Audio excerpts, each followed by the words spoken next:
Hello everyone, एक बार फिर से आप सभी का स्वागत है आज़ाद यूपीएससी एकेडमी में। आज हम यहाँ पर चर्चा करेंगे डेली करंट अफेयर्स टॉपिक के अंतर्गत कुछ नए टॉपिक्स को लेकर, जो कि पिछले एक दो दिनों में काफ़ी चर्चा का विषय रहे हैं। तो आइए देखते हैं आज के प्रमुख इंपॉर्टेंट टॉपिक्स क्या क्या हैं। देखिए, सबसे पहला है, आज हम चर्चा करेंगे उपभोक्ता संरक्षण अधिनियम 2019 को। चर्चा कारण क्यों है? क्योंकि 20 जुलाई 2020 से इसे लागू होने की संभावना है। 20 जुलाई 2020 से इसके लागू होने की संभावना है और उपभोक्ता मामले, खाद्य एवं सार्वजनिक वितरण मंत्रालय के द्वारा इसे लागू किया जाएगा। यह अधिनियम 1986 के उपभोक्ता संरक्षण अधिनियम का स्थान लेने वाला है। ठीक है, तो इसको ध्यान में रखना है। उपभोक्ता संरक्षण अधिनियम 2019 लागू होने की संभावना इस 20 जुलाई को होने हैं। और आज अगर हम बात करें तो आज आपका 2-3 दिन रह गए हैं इससे। चलिए बात करते हैं कि इस संरक्षण अधिनियम के अंतर्गत प्रमुख आपके प्रावधान क्या क्या यहाँ पर इसमें ऐड किए गए हैं। तो प्रमुख प्रावधान के तौर पर पहला है कि यदि उपभोक्ता किसी वस्तु या सेवा उत्पाद से उसकी संपत्ति को नुकसान हो या उसको किसी प्रकार की चोट हो या उसकी मृत्यु का अगर वो कारण बनती है, तो ऐसी स्थिति में कंपनी को हर्जाना देना होगा। अर्थात कंपनी यदि कोई अपनी जो वस्तु या सेवा उपभोक्ता को दे रहा है, उस वस्तु या सेवा के कारण उपभोक्ता को किसी प्रकार से उसकी कोई संपत्ति को नुकसान हो जाए या फिर उसी को नुकसान हो जाए जिसमें उसको चोट लग जाए या उसकी मृत्यु हो जाती है, तो ऐसी स्थिति में वहाँ पर कंपनी को हर्जाना देना पड़ेगा, जेल भी जाना पड़ सकता है। दूसरा प्रावधान है DTH होगा, यहाँ पर M लिखा है। DTH या ब्रॉडबैंड कनेक्शन के लिए कंपनी के द्वारा अतिरिक्त सुरक्षा जमा की मांग की जाए और ऐसा ना करने पर कनेक्शन काटने पर कार्रवाई भी की जाएगी। कई बार होता है कि वहाँ पर ज़्यादा होता है कि डिपॉजिट्स के तौर पर आपको एक्स्ट्रा पैसे मांगे जाते हैं कि आपको अगर पैसा एक्स्ट्रा पैसे, और वो भी आपके रिचार्ज होने से पहले या रिचार्ज कराते समय 3 महीने का है, 6 महीने का आपको रिचार्ज कराइए। और बेसिकली हमें कराने की ज़रूरत नहीं है, हमें नहीं करना है, लेकिन वहाँ पर कहते हैं कि अगर आप ऐसा नहीं करें आपको ये लाभ वो लाभ, ऐसी 10 दुनियादारी की चीज़ें आपको बताई जाती हैं। और उसके बाद अगर आप कर भी लें, वहाँ पे कनेक्शन आपको सही नहीं मिलता है, तो वहाँ पर भी वो ज़्यादा कुछ करते नहीं। तो इस तरह की स्थितियों में भी अब यहाँ पर इन कंपनियों पर कार्रवाई होगी, अर्थात उपभोक्ताओं को यहाँ पर अब राहत मिलेगी, उनको यहाँ पर जो समस्याएं हो रही थी उससे उनको छुटकारा मिलेगा। और यहाँ पर क्या है इस प्रावधान के अंतर्गत, वो भी देख लेते हैं। कंज्यूमर प्रोटेक्शन एक्ट 2019 के कुछ अन्य महत्वपूर्ण जो तथ्य यहाँ पर रखे गए हैं, जैसे कि बात कही गई है कि PIL या जनहित याचिका अब कंज्यूमर फोरम में फाइल की जा सकेगी। पहले के कानून में ऐसा नहीं था। तो अब कोई भी PIL जो भी होती है, जनहित याचिका जो होती थी, तो बेसिकली सिर्फ कोर्ट में आप डायल करते थे। अब इसे कंज्यूमर फोरम में भी आप PIL और जनहित याचिका डाल सकते हैं। तो ये एक नया परिवर्तन इसमें कानून में किया गया है। दूसरा, नए कानून में ऑनलाइन और टेली शॉपिंग कंपनियों को पहली बार इसमें शामिल किया गया है। तो जो आपकी अमेजन है, फ्लिपकार्ट हैं, इस तरह की जो कंपनियां हैं, उनको भी इसके अंतर्गत सम्मिलित कर लिया गया है। इसके अतिरिक्त खाने पीने की चीज़ों में मिलावट होने पर तो कंपनियों पर जुर्माना और जेल का प्रावधान है। तो यहाँ पर जो भी खाने पीने की चीज़ें हैं, जैसे कि आपको पैक्ड फूड आते हैं, इसके अलावा आपको जैसे कि बिस्किट्स हैं, नमकीन हैं, या फिर अन्य कोई सामान जो पैक्ड आते हैं, वो आपको वहाँ पर अगर किसी प्रकार की कोई मिलावट आती है, जैसे कि मैगी के नूडल्स में वहाँ पर चीज़ों को अजीनोमोटो को लेकर वहाँ पर एक समस्या हुई थी, ग्लूटामेट को लेकर दिक्कत आई थी। तो वहाँ पर इस तरह के प्रॉब्लम्स होने पर भी वहाँ पर जो भी कह सकते हैं कि बैन इत्यादि को लेकर यहाँ पर आपको समस्याएँ हो सकती हैं। तो इस तरह की स्थितियां अगर हम देखें तो आपको यहाँ पर काफ़ी सारी दुविधाएं और समस्याएं आपको देखने को मिल सकती हैं। तो ये हमने बात कर ली कि यहाँ पर अगर आप किसी प्रकार की मिलावट होती है, कोई समस्या आती है, तो उससे आपको क्या दिक्कत होगी। इसके बाद अन्य भी कुछ प्रावधान इसके अंतर्गत हैं, जैसे कि कंज्यूमर मेडिएशन सेल का गठन होगा, जो आपसी सहमत से यहाँ पर निर्धारण किए जाएंगे या पक्षों के जो विवाद है उसको भी सुलझाया जा सकता है।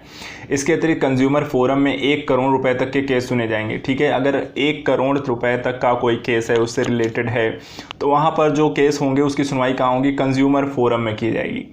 इसके अतिरिक्त एक स्टेट, ये जो कंज्यूमर 1 करोड़ तक का जो केस है वो आपको डिस्ट्रिक्ट कंज्यूमर फोरम में की जाएगी। इसके अतिरिक्त state consumer dispute redressal commission में 1 करोड़ से 10 करोड़ तक के मामलों की सुनवाई होगी। अर्थात जो राज्य स्तरीय जो कंज्यूमर डिस्प्यूट रिड्रेसल कमीशन होंगे, वहाँ पर 10 करोड़ रुपए तक के मामलों की सुनवाई होगी। और national consumer dispute redressal commission में 10 करोड़ रुपए से ऊपर के केसों की यहाँ पर आपको सुनवाई की जाएगी।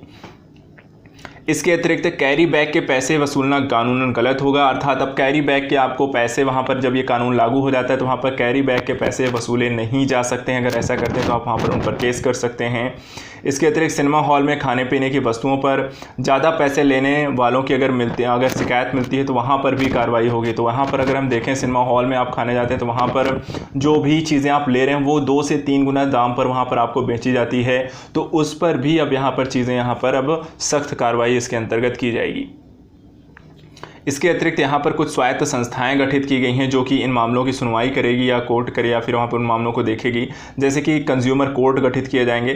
कंज्यूमर कोर्ट जो होते हैं जिला, राज्य और केंद्र स्तर पर गठित किया जाएंगे जो कि वहाँ पर मामलों की सुनवाई करेंगे। जैसे जिला कंज्यूमर कोर्ट जो होगा, डिस्ट्रिक्ट कंज्यूमर कोर्ट 1 करोड़ तक के मामले की सुनवाई करेगा। स्टेट कंज्यूमर कोर्ट वो आपको यहाँ पर 10 करोड़ तक की मामले की सुनवाई करेगा। और इस सेंट्रल कंज्यूमर कोर्ट जो है वो आपके 10 करोड़ से ऊपर के मामले सुनवाई करेगा। तो विवादों की सुनवाई उनकी समाधान करने से यदि मान लीजिए इन तीनों ही स्तरों पर मामले को सुलटाया नहीं जा सका या निपटारा नहीं किया जा सका, तो ऐसी स्थिति में क्या होगा? ऐसी स्थिति में अंतिम स्तर पर मामले को सुप्रीम कोर्ट में जाएगा और सुप्रीम कोर्ट फिर उस मामले पर सुनवाई करेगा। तो एक तो यहाँ पर आपका कंज्यूमर कोर्ट गठित किया जाएगा। दूसरा यहाँ पर उपभोक्ता सुरक्षा परिषद बनाई जाएगी। ये उपभोक्ता सुरक्षा परिषद एक सलाहकारी संस्था के तौर पर काम करेगी जो ग्राहकों को जागरूक करने का कार्य संपादित करेगी। तो उपभोक्ता सुरक्षा परिषद सलाहकारी संस्था होगी जो ग्राहकों को जागरूक करेगी। इसके अतिरिक्त यहाँ पर तीसरी एक और संस्था है इसमें, केंद्रीय उपभोक्ता संरक्षण प्राधिकरण। केंद्रीय उपभोक्ता संरक्षण प्राधिकरण एक भ्रामक व्यापार व विज्ञापन पर ग्राहकों के अधिकारों की रक्षा करेगी और कंपनी के खिलाफ कार्रवाई करते हुए उत्पाद को वापस लेने या उनको रिफंड करने को कह सकती है। तो एक तरीके से यहाँ पर मामलों को कार्रवाई करने व ग्राहकों के अधिकारों की सुरक्षा करने और दंड देने जैसी चीज़ों को लेकर केंद्रीय उपभोक्ता संरक्षण प्राधिकरण का भी यहाँ पर गठन किया गया है। तो ये कुछ स्वायत्त संस्थाएँ यहाँ पर इसके अंतर्गत गठित की गई हैं। इसके अतिरिक्त दंड के जो प्रावधान है इस कानून के अंतर्गत उसको भी एक बार देख लेते हैं। देखिए यहाँ पर 50 लाख रुपए तक का जुर्माना और 5 साल तक की जेल का यहाँ पर प्रावधान है। अर्थात इसके अंतर्गत यदि यहाँ पर कंपनियाँ किसी प्रकार का दुष्प्रचार दुष्प्रभाव करते हुए पकड़ी गई हैं तो वहाँ पर मैक्सिमम 50 लाख का जुर्माना यहाँ पर है, 5 साल तक की कम से कम जेल होगी। इसके अतिरिक्त गलत, झूठे या भ्रामक विज्ञापन का प्रचार करने वाले अभिनेताओं, खिलाड़ियों व अन्य को जो भी सेलिब्रिटीज़ हैं उनको 3 साल तक का विज्ञापन करने से रोक दिया जाएगा और उन पर साथ ही साथ जुर्माना भी लगाया जाएगा। तो ये अगर कानून आपका लागू होता है 20 जुलाई 2020 से तो आपको ये सारे अधिकार आपको मिलने वाले हैं। ये सारी चीज़ें आपको पता होनी चाहिए। जो भी आप जाते हैं मॉल इत्यादि में खाना पीने खाने चीज़, साथ ही वहाँ पर किसी प्रकार का डिफेक्टिव चीज़ यदि आपको मिल जाती है, कोई आपसे गलत पैसे वसूल कर रही है कंपनी, तो वहाँ पर आप उसकी शिकायत कर सकते हैं। चलिए अब बात करते हैं डिजिटल शिक्षा के लिए प्रज्ञता। प्रज्ञता एक नया यहाँ पर भारत सरकार के द्वारा डिजिटल शिक्षा को बढ़ावा देने के लिए यहाँ पर लेकर आया गया है। तो प्रज्ञता है क्या, इसको जानेंगे और इससे संबंधित कुछ दिशा निर्देशों की चर्चा करते हैं। देखिए, हाल ही में मानव संसाधन विकास मंत्रालय द्वारा डिजिटल शिक्षा हेतु प्रज्ञता दिशा निर्देश जारी किए गए हैं। प्रज्ञता एक दिशा निर्देश है जो यहाँ पर मानव संसाधन विकास मंत्रालय द्वारा डिजिटल शिक्षा के लिए जारी किया गया है। तो आइए जानते हैं यहाँ पर ये इसके संदर्भ में। देखिए, यहाँ पर कोविड-19 महामारी के कारण संपूर्ण देश में शिक्षा प्रभावित हुई है। महामारी के प्रभाव को रोकने के लिए सामाजिक दूरी के कारण सभी विद्यालयों को बंद रखा गया है। ऐसे में ऑनलाइन शिक्षा बहुत तेज़ी से बढ़ रही है। प्रज्ञता इसी डिजिटल व ऑनलाइन शिक्षा को निर्देशित करने हेतु जारी की गई है, क्योंकि यहाँ पे ज़रूरी ये है कि आपको ऐसा ना हो कि ऑनलाइन शिक्षा है वो कितनी देर चलेंगी, समयावधि क्या होगी, ब्रेक कब मिलेगा, कितने बजे क्लासेस होनी चाहिए, इसको लेकर जैसे कि स्कूल में एक टाइमिंग फिक्स होती है, आपको लंच ब्रेक का टाइम होता है, क्लासेस की टाइमिंग फिक्स होती है, टीचर के आने का समय होता है, बच्चों के आने और जाने की चीज़ें फिक्स होती है। तो ऑनलाइन में भी चीज़ों को एक निर्देशन के अनुसार वहाँ पर संचालित हो। ऐसे नहीं कि बेटाइम वहाँ पर कोई अपने हिसाब से ये चीज़ों को संचालित कर रहा हो, बच्चों को वहाँ पर दिक्कतें हो रही हों। तो उसके एक निश्चित दिशा निर्देशों के अनुरूप यहाँ पर डिजिटल ऑनलाइन शिक्षा को प्रभावित करने कैसे संचालित होगी उससे संबंधित ये दिशा निर्देश हैं। तो देखिए, दिशा निर्देशों के अंतर्गत क्या क्या कहा गया है। आवश्यक मूल्यांकन करना है। इसके अंतर्गत आवश्यक मूल्यांकन करना है किस चीज़ का, ऑनलाइन और डिजिटल शिक्षा की योजना निश्चित अवधि के लिए हो, स्क्रीन का समय क्या होगा, समावेशन कैसे करना है, संतुलित ऑनलाइन और ऑफलाइन गतिविधियां आदि के स्तर पर समझ को विकसित करने हेतु। इसके अतिरिक्त संसाधन क्यूरेशन स्तर और आधारित जो डिलीवरी है उसको विकसित करना है। डिजिटल शिक्षा के दौरान शारीरिक और व मानसिक स्वास्थ्य का भी ध्यान में रखना है। तो यहाँ पर अगर हम देखें तो शिक्षा प्रणाली का मूल्यांकन करना है, साथ ही उसको संतुलित बनाना है, कितने अवधि तक क्लासेस चलनी चाहिए, संसाधन क्या क्या आप प्रयोग कर सकते हैं, और बच्चों की शारीरिक व मानसिक स्वास्थ्य भी प्रभावित ना हो, इससे रिलेटेड यहाँ पर कुछ दिशा निर्देश ऐड किए गए हैं। इसके अतिरिक्त साइबर सुरक्षा के उपाय भी सुनिश्चित करें, क्योंकि हैकिंग में एक बड़ी प्रॉब्लम होती है वहाँ पर, तो उसको किस तरीके से उससे दूर रखा जाएगा शिक्षा को, और विभिन्न डिजिटल पहलों के साथ सहयोग और अभिसरण जैसे कि दीक्षा पोर्टल। तो जो भी यहाँ पर संस्थान हैं या फिर इससे में अपनी सेवाएं दे रहे हैं, एजुकेशन सेंटर्स हैं या पोर्टल्स हैं, वेब हैं, उनको किस तरीके से इसमें समायोजित करके उसका उपयोग किया जा सकता है, उसको सुनिश्चित करना है। इसके अतिरिक्त यहाँ पे शिक्षा का निर्धारण, जो भी समयावधि है उसके भी निर्धारण की बात कही गई है। जैसे पूर्व प्राथमिक छात्र के लिए यहाँ पर 30 मिनट की ऑनलाइन शिक्षा प्राप्त करेंगे, कक्षा 1 से 8 तक के लिए 30 से 45 मिनट के 2 सत्र शिक्षा प्राप्त करेंगे, और 9 से 12 तक के छात्र के लिए 30 से 45 मिनट के 4 सत्र यहाँ पर शिक्षा के सत्र आपको आयोजित किए जाएंगे। तो यहाँ पर देखिए शिक्षा के जो क्लासेज होंगी वहाँ पर किस बच्चों के लिए कितनी क्लासेस और कितने समय तक के लिए होंगी उसको लेकर यहाँ पर निर्धारण किया गया है। जो कि अभी आपकी पूर्व प्राथमिक छात्र हैं, जो LKG UKG और आपके किंडरगार्टन है, तो वहाँ पर 30 मिनट की ऑनलाइन शिक्षा होगी। कक्षा 1 से 8 तक के लिए 30 से 45 मिनट के वो भी 2 सत्र, और 9 से 12 तक के लिए 30 से 45 मिनट के 4 सत्र यहाँ पर होंगे। इसके अतिरिक्त प्रज्ञता का जो मतलब है वो क्या होता है उसको भी यहाँ पर चलिए देख लेते हैं। देखिए प्रज्ञता का मतलब, P का मतलब प्लान अर्थात योजना है, R का मतलब है रिव्यू अर्थात पुनरावलोकन है, A का मतलब अरेंज अर्थात क्रमबद्धता है, G का मतलब गाइड अर्थात निर्देशन है, Y का मतलब यहाँ पे टॉक से है अर्थात वार्ता से है, T का मतलब ट्रैक से है, उसको निगरानी कैसे करना है, और A का मतलब अप्रिशिएशन अर्थात प्रशंसा करने से। तो इस तरीके से यहाँ पर बात की गई है कि आप कैसे इस सारी चीज़ों को हम संचालित करेंगे। इसके बाद ये तो प्रज्ञता के बारे में हो गया। यहाँ पर अब तीसरा यहाँ पर आज का जो टॉपिक है वो है, हाल ही में एक नई घोषणा यहाँ पर भारत सरकार के द्वारा की है कि देश का पहला अंडर वाटर टनल, तो ये कहाँ बन रहा है, किसको कहाँ, कितनी लंबी दूरी का होगा, क्या महत्व है, उसकी चर्चा कर लेते हैं। देखिए केंद्र सरकार ने ब्रह्मपुत्र नदी के नीचे 4 लेन वाली अंडर वाटर टनल के निर्माण को मंजूरी दी है। कितने, वहाँ पर 1-2 लेन नहीं बन रही है, 4 लेन की यहाँ पर आपको अंडर वाटर टनल बनाई जा रही है। ये एक बहुत बड़ी बात है। तो एक बहुत ही साइंटिफिक तरीके से यहाँ पर किस तरीके से विकसित किया है, कितना समय लगेगा, ये काफ़ी एक बेहतर संदर्भ के यहाँ पर का जो ब्रह्मपुत्र नदी है उसके कारण आपको जो आवागमन की स्थितियाँ प्रभावित होती हैं वो आपको नहीं होंगी, साथ ही बाढ़ इत्यादि के समय भी यहाँ पर एक बेहतर काम कर सके। सड़क सुरक्षा से संबंधित तथ्यों की चलिए जानकारी ले लेते हैं। इसमें देखिए सबसे पहली जो बात कही है, सुरंग असम के गोहपुर और नुमालीगढ़ टाउन को जोड़ेगी। किसको किसको, असम में बनेगी। दूसरा, गोहपुर से नुमालीगढ़ टाउन को जोड़ेगी। सुरंग की लंबाई 14.85 किलोमीटर होगी। कितना, 14.85 किलोमीटर होगी। यह सुरंग चीन के जियांगसू प्रांत के लाइट मिल के नीचे निर्मित हो रही सुरंग से लाई जाएगी। ठीक है, कहाँ से लाई जाएगी इसको देखिए समझिएगा। यह सुरंग चीन के जियांगसू प्रांत के लाइट मिल के नीचे निर्मित हो रही सुरंग से लाई जाएगी। इस सुरंग का निर्माण कार्य दिसंबर में शुरू होगा और इसे 3 चरणों में तैयार किया जाएगा। दिसंबर से शुरू होगा और 3 चरणों में इसे तैयार किया जाएगा। चलिए अन्य कोई तथ्य हैं इसमें। निर्माण के लिए national highways and infrastructure development corporation limited ने अमेरिकी कंपनी स्विस टार्जर से समझौता किया है। तो ये इंडियन और अमेरिकन कह सकते हैं कि एक समझौते के तहत यहाँ पर इसको विकसित किया जाएगा, एक जॉइंट वेंचर के माध्यम से विकसित किया जाएगा। इसे डिज़ाइन करने में सुरक्षा के कड़े मानकों का ध्यान रखा जाएगा ताकि किसी भी प्रकार से पानी अंदर ना जा सके। तो इसको ध्यान रखना है क्योंकि एक बहुत बड़ी प्रॉब्लम है, अगर किसी तरीके से वहाँ पर पानी एंटर करता है तो वहाँ पर काफ़ी सारी समस्याएं हो सकती हैं। इसमें वेंटिलेशन सिस्टम, आग से बचाने वाला सुरक्षा तंत्र, footpath, railing system, emergency exit जैसे आम सुरक्षा उपाय भी किए जाएंगे। तो काफ़ी सारी इसमें सुविधाएं दी जाएंगी जो आमतौर पर वहाँ पर होनी चाहिए कि किसी प्रकार का अगर इमरजेंसी होता है, किसी प्रकार की आग लगने की समस्याएं होती हैं, चलने के लिए रेलिंग तय, तो हर तरह की सुविधाएँ वहाँ पर रखी गई हैं। तो ये काफ़ी अच्छी चीज़ें हैं, देखते हैं इन फ्यूचर क्या है इसके अतिरिक्त सुरंग का जो रणनीतिक महत्व है वो उसको भी देख लेते हैं। यह सुरंग भारत के लिए रणनीतिक तौर पर काफ़ी महत्वपूर्ण है क्योंकि इसकी मदद से असम और अरुणाचल प्रदेश पूरे वर्ष आपस में जुड़े रह सकेंगे।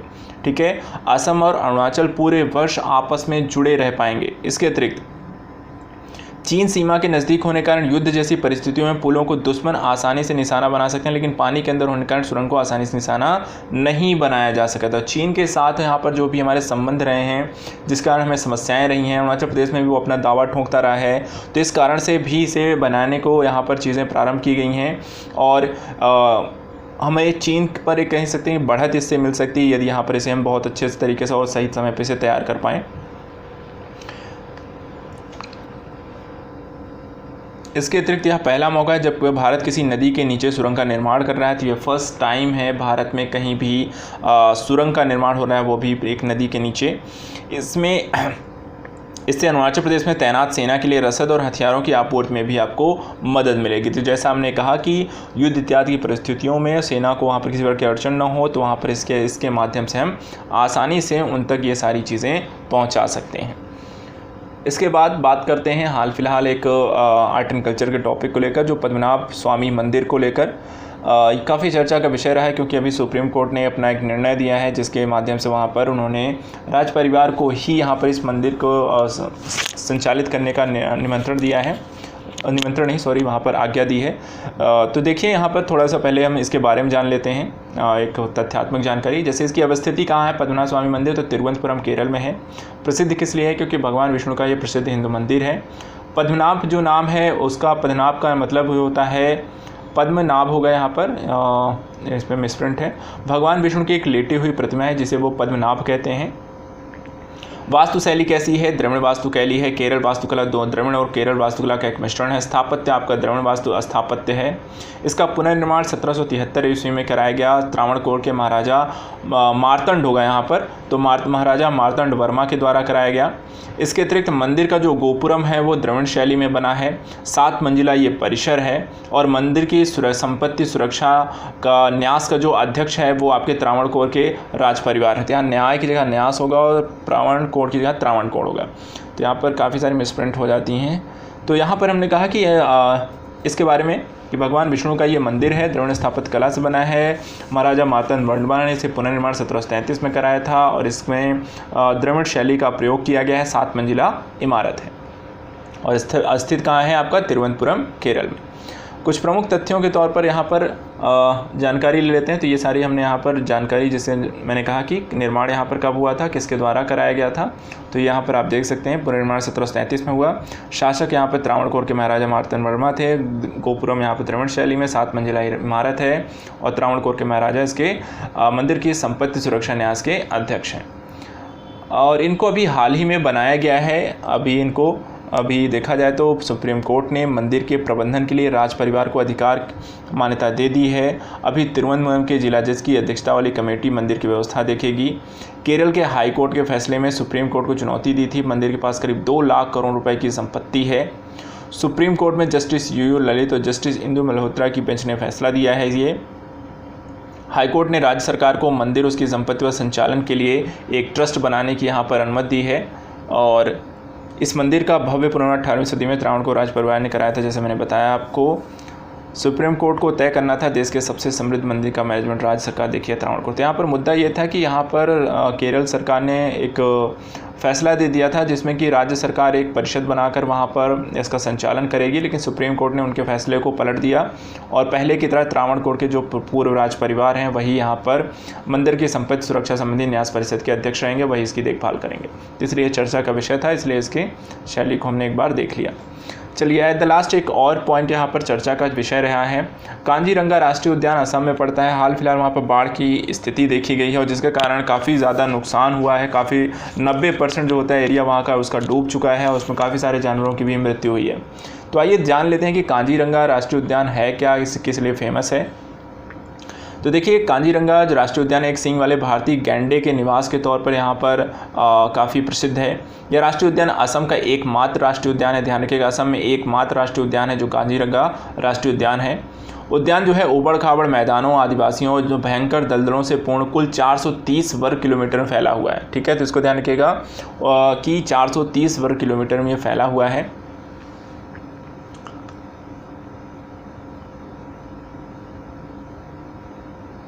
इसके अतिरिक्त यह असम में है। स्थापित कब किया गया था? 1905 में आपको स्थापित किया गया था। इसके अतिरिक्त प्रसिद्धि का कारण क्या है राष्ट्रीय उद्यान न केवल भारत में वरन पूरे विश्व में एक सींग वाले गैंडे के लिए प्रसिद्ध है। ठीक है, वर्ल्ड फेमस है आपके एक सींग वाले गैंडे के लिए। इसके अतिरिक्त कभी आपको घूमना हो, जाना हो, ट्रैवल करना हो तो उसको भी हमने यहाँ पर ऐड कर दिया है कि काजीरंगा गुवाहाटी हवाई अड्डे से 239 किलोमीटर और जोरहाट हवाई अड्डे से 97 किलोमीटर आपका दूर है। तो यदि आप हवाई ट्रैवल करते हैं तो आपके 2 हवाई अड्डे पड़ेंगे, गुवाहाटी और जोरहाट। रेल से अगर आप जाना चाहते हैं तो नज़दीकी जो रेल है वो वहाँ से काजीरंगा राष्ट्रीय उद्यान से 75 किलोमीटर दूरी पर है। इसके अलावा काजीरंगा जाते वक्त एक बस मिलती है जिसका बस अड्डा आपका कोहोरा पड़ता है, कोहोरा नामक बस अड्डा पड़ता है काजीरंगा जाते समय। इसके अतिरिक्त कुछ अन्य जानकारी भी इसमें देख लेते हैं, जैसे कि यूनेस्को के द्वारा घोषित विश्व धरोहरों में से ये एक है। काजीरंगा राष्ट्रीय उद्यान 2005 में जो होता है 100 वर्ष का पूरा हो गया। ठीक है, यहाँ पर 100 वर्ष से ज़्यादा का इसका समय पूरा हो चुका है, तो ये भी जान लीजिएगा। और यूनेस्को द्वारा इसे विश्व धरोहर सूची में ऐड किया जा चुका है। कुछ अन्य तथ्यात्मक जानकारी भी देख लेते हैं, जैसे कि काजीरंगा राष्ट्रीय उद्यान मध्य असम में 430 वर्ग किलोमीटर के क्षेत्रफल में फैला है। एक सींग वाले गैंडे अर्थात राइनोसोरस, जिसे यूनिकॉर्निस भी कहा जाता है, का निवास है। 1905 में से राष्ट्रीय उद्यान घोषित किया गया। सर्दियों में यहाँ साइबेरिया से कई मेहमान पक्षी आते हैं। दलदली भूमि का होने के कारण ये धीरे धीरे जो होता है इसमें ख़त्म हो रहा है और एक गंभीर समस्या है। काजीरंगा में विभिन्न प्रजातियों के बाज, विभिन्न प्रजातियों के चीलें और तोते भी आदि पाए जाते हैं। इसके अतिरिक्त परिवेश तथा जीव जंतुओं के बारे में देख लेते हैं, तो कौन से अन्य जीव जंतु इसमें पाए जाते हैं। तो इस राष्ट्रीय उद्यान का प्राकृतिक परिवेश वनों से युक्त है। यहाँ बड़ी एलिफेंट ग्रास, मोटे वृक्ष, दलदली स्थान और उथले तालाब पाए जाता है। तो यहाँ पर जो प्राकृतिक परिवेश है उसमें आपको एलिफेंट ग्रास है अर्थात बड़ी बड़ी घासें हैं, मोटे वृक्ष हैं आपके, दलदली स्थान है और उथले तालाब भी हैं। अगर जीव जंतुओं की बात करें तो यहाँ पे एक सींग वाले गैंडे के अतिरिक्त हाथी, भारतीय भैंसा, हिरण, सांभर, भालू, बाघ, चीते, सुअर, बिल्ली, जंगली बिल्ली, हॉग बेजर, लंगूर, हुलाक, गिब्बन, भेड़िया, शाही, अजगर, अनेक प्रकार की चिड़ियाँ जैसे पेलिकन, बतख, कलहंस, हॉर्नबिल, आइबिस, जलकॉक, अग्रेट, बगुला, काली गर्दन वाले स्टॉर्क, लेज़र, एडलूजेंट और रिंग टेल फिशिंग ईगल इत्यादि यहाँ पर बड़ी संख्या में आपके पाए जाते हैं। तो ऐसा नहीं है, फेमस ज़रूर है, वर्ल्ड फेमस ज़रूर है आपका सिर्फ एक सींग वाले गैंडे के लिए, लेकिन इसके अतिरिक्त यहाँ पर कई प्रकार के जीव जंतु, पक्षी इत्यादि इसमें पाए जाते हैं। एट द लास्ट यहाँ पर जैसा कि हम जानते हैं एक सींग वाले गैंडे के लिए आपको विश्व वर्ल्ड फेमस है। असम में एकमात्र राष्ट्रीय उद्यान है, उबड़ खाबड़ है, 430 वर्ग किलोमीटर फैला है और यूनेस्को में ये आपका सम्मिलित है। तो इस तरीके से आज हमने यहाँ पर डेली करंट अफेयर्स के अंतर्गत समसामयिक विशेषांक के अंतर्गत 4 से 5 टॉपिक आज हमने कंप्लीट किए हैं। आप इन्हें देख लीजिएगा, इन्हें अच्छे से स्टडी कर लीजिएगा। आपको बाकी का नेक्स्ट जो वीडियो मिलेगा वो नेक्स्ट वीक से फिर से मिलना शुरू हो जाएंगे। इस वीक का ये लास्ट वीडियो था। आई होप आप इस नेक्स्ट डे आप बैठिएगा, इसको रिवीजन ज़रूर कर लीजिएगा। जितना अब तक हमने इस सेशन में पढ़ा है, इस सेशन में रिवीजन जितना हमने किया है, जितना हमने टॉपिक डेली वाइज पढ़े, कम से कम 5 वीडियो इस वीक आपको मिले हैं। तो आपको एक दिन बैठ के यहाँ पर रिवीजन इनका कर लेना है, ताकि आपको इस रिलेटेड काफ़ी सारे पॉइंट हैं जो आपके एग्जाम में पूछे ज़रूर जा सकते हैं, इंपॉर्टेंट हैं, फैक्चुअल्स हैं और वहाँ पर आपको आने भी चाहिए। तो चलिए आज के लिए इतना ही। आप अपना ख्याल रखिए, स्वस्थ रहिए, खुश रहिए, यहाँ पर सेफ रहिए, रिवीजन ज़रूर कर लीजिएगा, स्टडी करिए। Thank you so much.